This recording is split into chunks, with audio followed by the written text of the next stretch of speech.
두 번째 이슈는요. 사실은 이게 오늘 아주 중요한 이슈거든요.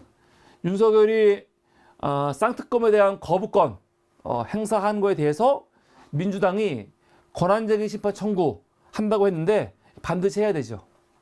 굉장히 중요한 내용입니다. 홍익표 의원이 지금 아주 열심히 잘하고 있는데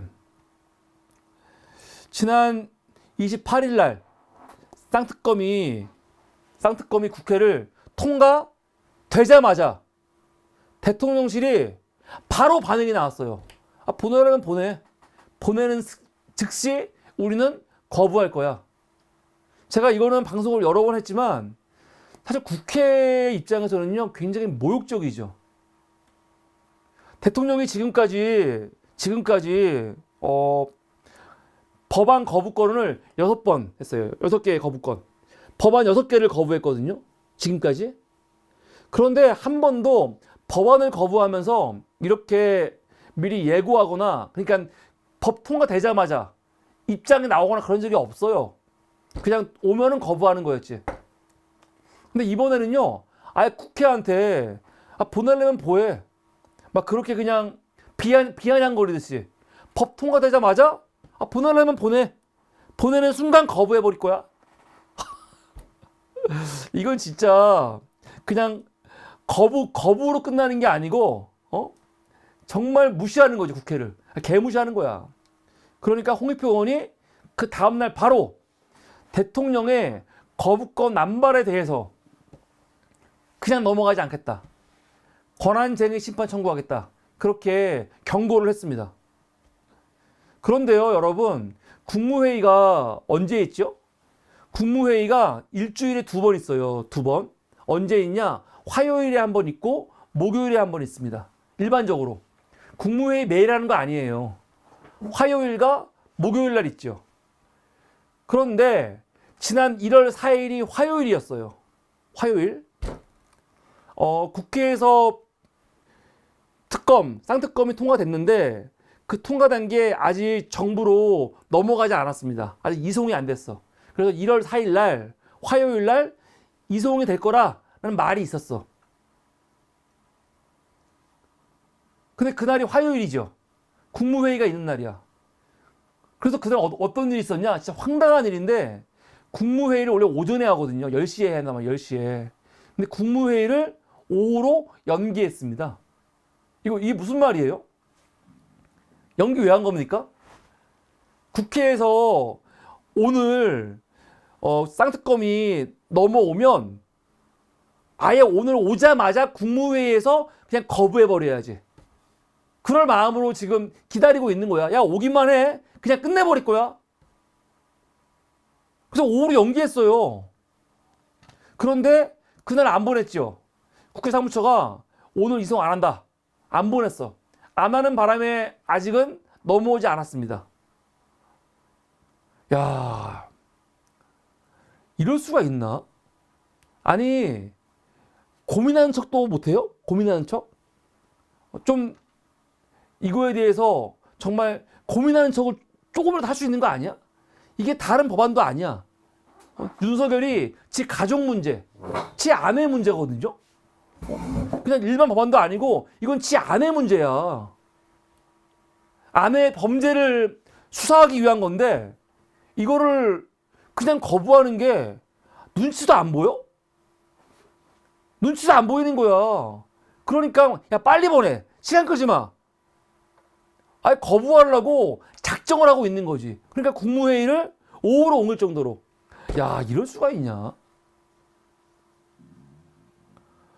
야 진짜 이거는 국민들이 모욕감을 느껴야 돼요. 여러분 국민의 대표는요 정부가 아니에요. 국회이지. 국회가 왜 힘이 있냐? 국민의 대표거든요. 정부는 국민의 대표가 아니에요. 대통령만 국민이 뽑았지 정부 사람들은 대통령이 임명한 거 아닙니까? 국민의 직접적인 대표는 국회예요. 국회.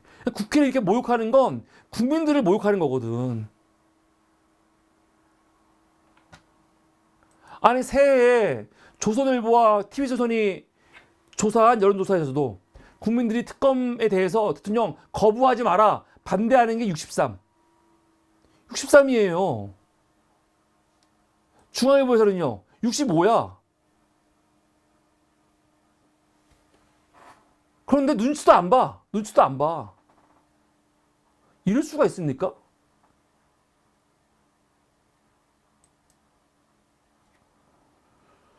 이게 1월 4일 기사죠. 오늘 기사야, 오늘. 1월 4일.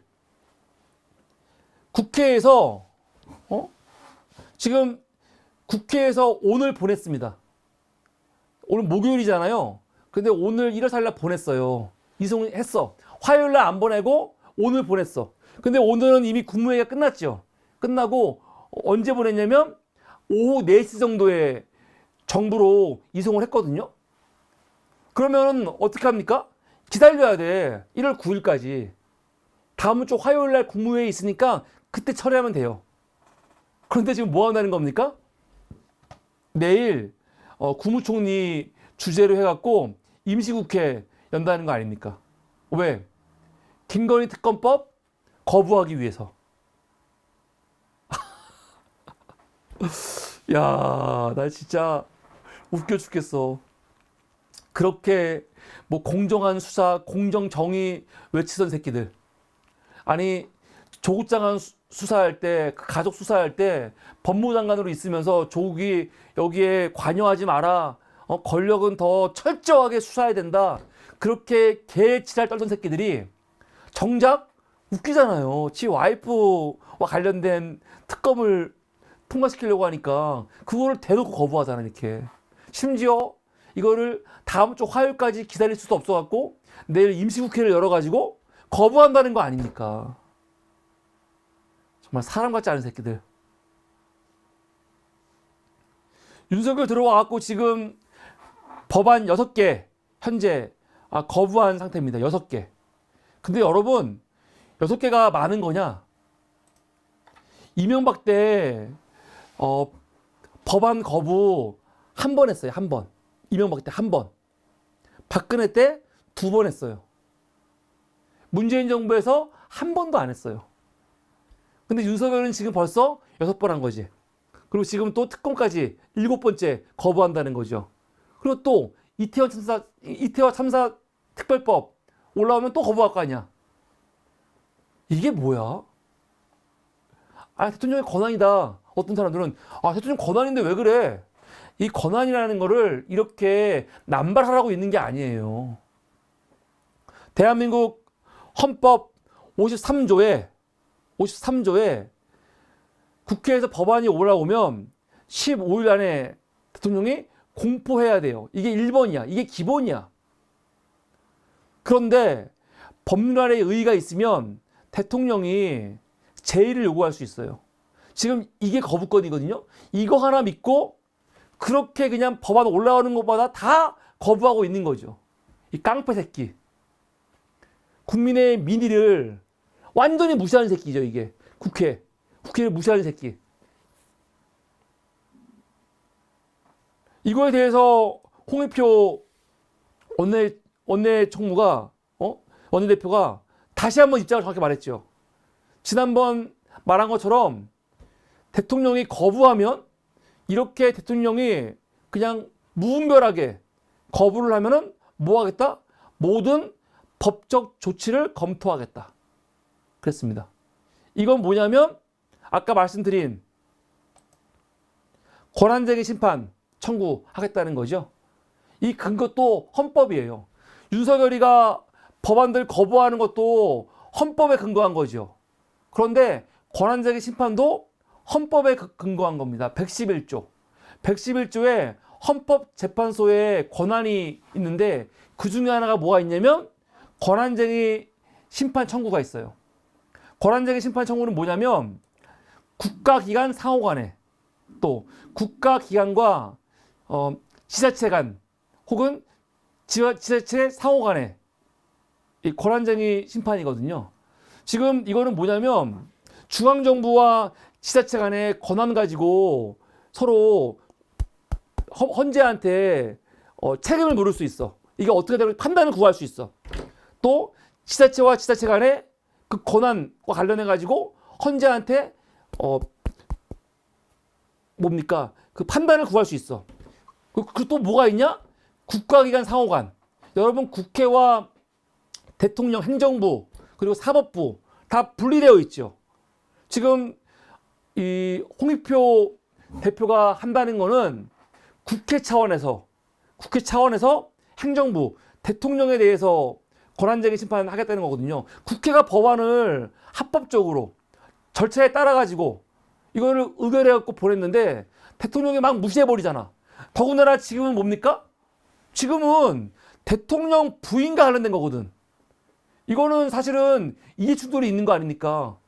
이건 대통령 부인뿐만이 아니라 법안은 김건희 특검이지만 그거 하다 보면 대통령도 거기에 포함될 수 있거든요. 근데 그걸 지가 거부를 해? 그거는 이해 충돌이다. 이거는 특사입니다. 해가지고 권한쟁의 심판을 하겠다는 거예요. 대통령이 이거를 거부할 권한이 있냐? 헌재한테 묻겠다는 겁니다. 저는 이 묻는 게 아주 적당하고 반드시 해야 되는 거다라고 생각합니다. 가령 여러분 보세요. 노란봉투법. 지금 권한쟁의 심판 청구를요. 홍익표가 근거 없이 막 하는 게 아니에요. 국회에서 노란봉투법 또 방송법 통과됐을 때 국민의힘이 뭐 했습니까? 권한쟁의 심판 청구했어요. 권한쟁의 심판 청구. 노란봉투법이 지난 5월 24일 날 환노위를 통과했거든요. 근데 그때 민주당하고 그리고 정의당 의원들이 요구해갖고 부의된 거야. 국민의힘 무시해버렸어. 그게 문제가 있다는 거죠. 기사 한번 볼까요? 24일 전체회를 열고 민주당과 정의당 소속 의원들 주도로 노란봉투법 본회의 부의 요구를 의결했다. 국회법은 법안이 법사위에 회부된 날부터 60일 이내에 처리되지 않으면 상임위 제적위원 5분의 3이 찬성하면 본회의로 부의할 수 있거든요. 그래서 그 절차에 맞게 60일을 기다린 다음에 민주당이 기다렸어요. 기다린 다음에 이 민주당과 정의당 의원들이 5분의 3 찬성으로 본회의로 부의했거든. 근데 그거를 국민의힘은 뭐라고 하냐? 아니 지금 우리가 노란봉투법 논의하고 있는데 이거 왜 본회의로 직회부 하냐? 이거는 위헌이다 라고 그 개지랄 떨면서 헌재한테 권한쟁의 심판 청구를 한 거라고요. 헌재에서 어떻게 나왔습니까? 10월 달에? 얼마 안 됐어. 2달 전에. 절차상 문제 없다. 국민의힘이 노란봉투법, 방송법 이거 문제 있다고 헌재한테 이거 취소해달라고 청구했는데 헌재가 이 두 법은 문제 없어. 절차상으로 문제 없어라고 기각을 했거든요. 그러면 이런 법은 대통령이 거부하면 안 되죠. 거부하면 안 되지. 근데 이거 거부했어요. 나는 진짜 웃긴 게 아니 거부할 거면 아예 처음부터 권한쟁의 심판 청구를 하지 말던가. 근데 겁도 없이 권한쟁의 심판 청구를 했어. 그래서 헌재에서 이 법은 문제가 없어. 절차라고 뭐 전혀 문제가 없어. 윤석열이 계속 아까 6개 법안에 대해서 거부할 때 근거가 뭐였냐면 여야가 합의 안 했다. 윤석열이가 이거 거부할 때 근거가 그거였어요. 여야가 합의 안 했고 절차에 문제가 있다 하면서 거부한 거예요, 이 새끼가. 그런데 요번에 이 새끼들이 권한쟁의 심판 청구하는 바람에 이 노조법 그리고 방송법 이 4가지 법안은 헌재에서 절차에 문제가 없어 라고 못 박았거든요. 그럼 이 법은 통과시켜야지, 개새끼. 근데 이것도 거부했다고요. 그러면은 이건 문제가 있는 거죠. 대통령의 거부권이 헌법에서 보존되고 있다고 하지만 이렇게 헌법에 있는 거부권이라고 이렇게 남발하는 게 과연 옳은 거냐? 이거 한번 따져봐야지. 전 그래서 이번에 홍익표 원내대표가 따져보는 거. 더군다나 그냥 법도 아니고 김건희 특검법이야. 김건희 범죄와 관련된 거야. 대장동 특검법도 이거 윤석열 관련될 수 있는 거거든요. 김건희와 윤석열은 이 특검과 다 연관이 있단 말이에요. 그런데 어떻게 그런 걸 지들이 거부를 해? 저는 그래서 이번에 홍익표 원내대표가 권한쟁의 심판 청구하겠다 하는 거, 이거 굉장히 잘한 거다.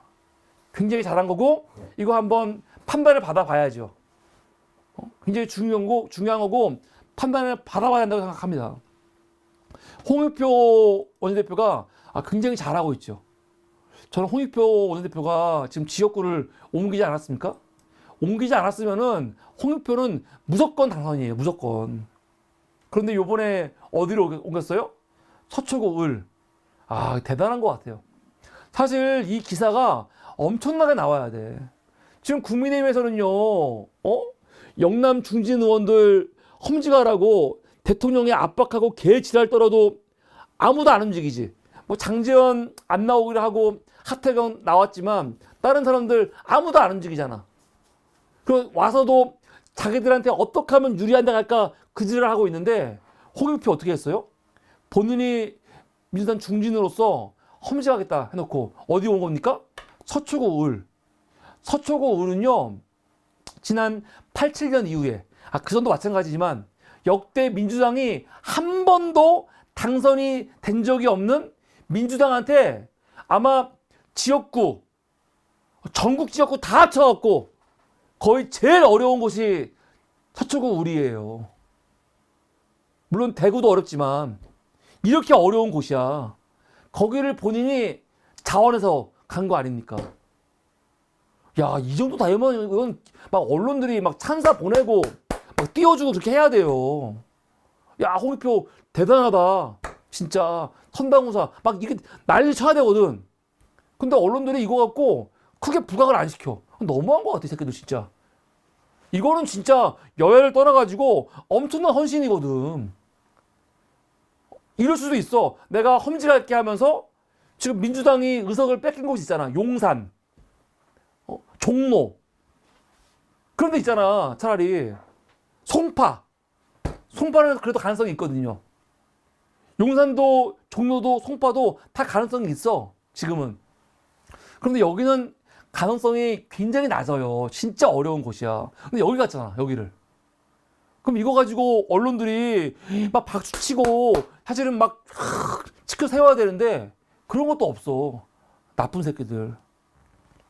작년 10월 달에 여론조사 꽃이 여기를 조사했는데 박성준한테 8%로 뒤지는 결과가 나왔습니다. 8%. 8%면은 지난 총선에서 박경미 의원이 박성준한테 그때 몇 프로였냐면 12% 차로 졌거든요. 박경미 의원이 지난 총선에서 12% 차로 진 것도 엄청나게 선전한 거예요. 엄청나게. 박경미 의원 같은 경우는 이미지도 좋고 서초하고 맞아. 그래서 12%가 그때 진짜 선전했다 막 그랬거든. 근데 지금 나온 거는 박경미 때보다 4%나 줄어들었죠. 더 좋은 거지. 저는 홍익표 의원 충분히 물론 굉장히 어렵지만 지금 이렇게 윤석열에 대한 심판 여론 가고 또 홍익표가 이미지가 좋잖아요. 되게 어딘가 강남스럽잖아. 되게 잘하면은 선전할 수 있지 않을까 생각이 듭니다. 근데 문제는 여기에 과연 박성준이 공천 받을 수 있을지, 여기 누가 올지가 문제예요. 누가 올지가 문제인데 여기가 쉽진 않습니다. 홍익표가 쉽진 않은데 그래도 이 정도 선전하는 거는 홍익표니까 가능한 거죠. 이건 대단한 겁니다. 홍익표가 만약에 여기서 이긴다, 그럼 바로 대선 주자예요. 이거는 이기면 대선 주자. 홍익표도 저는 엄청난 그 잠룡으로서의 지금 엄청난 자질이 있고 자격이 있다 생각이 듭니다. 아마 여기 가갖고 서초에서 정말 선전하는 모습이 딱 있으면, 선전을 하면 뭐 이렇게 선당무사한 것도 있고 여러 가지 차원에서 이번 원내대표를 너무 잘하고 있으니까 저는 홍익표도 충분히 대선 주자급으로 될 수 있을 것 같아요. 그래서 홍익표는 지금 굉장히 민주당의 앞으로 미래 그런 리더로서 굉장히 진짜 중요한 인물이다 생각이 들어요. 홍익표 보면 볼수록 굉장히 잘하는 것 같아요. 그래서 저는 홍준표가 다음에 서초구에서 꼭 이겼으면 좋겠다. 그런 바람입니다. 근데 이게 쉽진 않죠. 이게 오늘 두 번째 이슈였습니다.